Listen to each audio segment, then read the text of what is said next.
The commercials and documentaries I make have been so much better since I not bought, but got rid of one popular piece of gear. Hi, I'm director and cinematographer, focused on storytelling in documentaries. Most of us started our filmmaking journey with DSLR cameras that shook like jet engine whenever you held them in your hands. So of course everyone wanted battery smooth shots, like in Gravity. And that's where the gimbal came in. I got one too, and only about 2 years ago, partly by accident, partly by choice, I started to look for other options. And that changed everything. Sure, shooting handheld, shoulder mounted, or on a tripod was always possible, but for some reason many people avoid it, out of habit, out of fear, that it won't look professional. So in this video I want to share 4 lessons and observations I learned since leaving my gimbal in closet. Things I wish I would know earlier.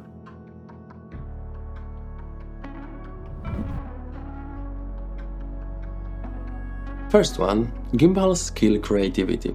Just like a tripod or a slider, if you don't treat it as a tool for a specific project, but rather use it automatically because it worked last time, it limits you. What I noticed in myself was this: that smooth movements make you obsessed with the move itself, making it perfect, cinematic, stable, and suddenly what's inside the frames take a backseat. Not only because your brain is focused on operating the gimbal, but also because sometimes less is more, and motion can distract the viewer from the story. This is probably the most important point. But it's not the main reason why I eventually built a whole anti-gimbal philosophy. Project that changed everything, the real turning point, came with a documentary about the professional symphony orchestra in Poland.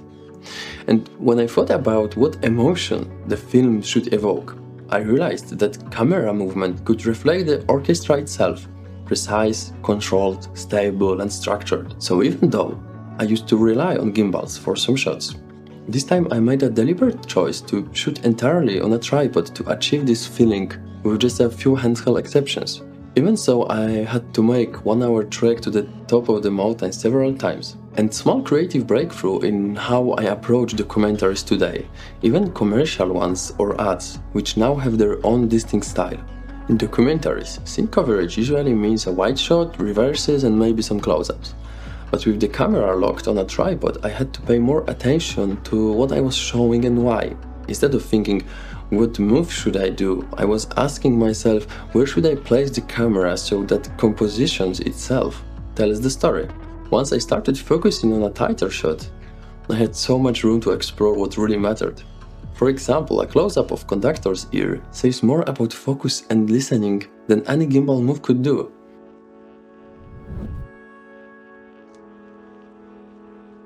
The next point is kinda obvious, but here's the key. For that project, I bought a solid tripod with a proper fluid head, and it allowed me to create a better camera movement, not only the static one. It's not about whether you use a tripod or a handheld, it's about how limitations push you creatively. And that's what this channel is about, so if you want more videos like this, hit subscribe. And if you wanna switch from gimbal to handheld, do it, at least try. This might sound obvious, but I hope it gives someone the courage to experiment.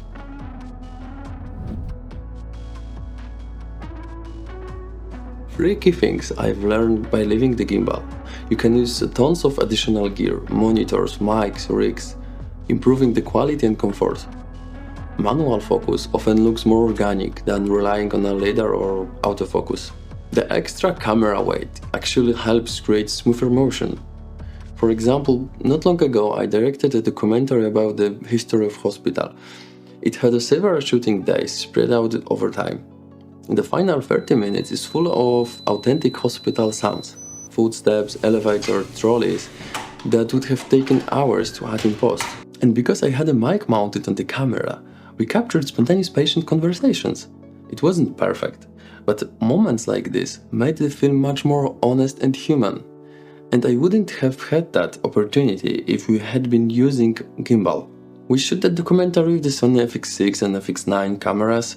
Basically impossible to use on a gimbal, so here is another reason.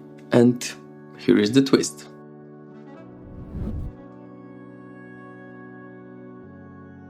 Since I stopped relying on the gimbals, I started using them better. now when I use it, I know exactly why. I focus on the shots that can't be done by handheld, longer, faster, more purposeful moves. So don't throw your gimbals away.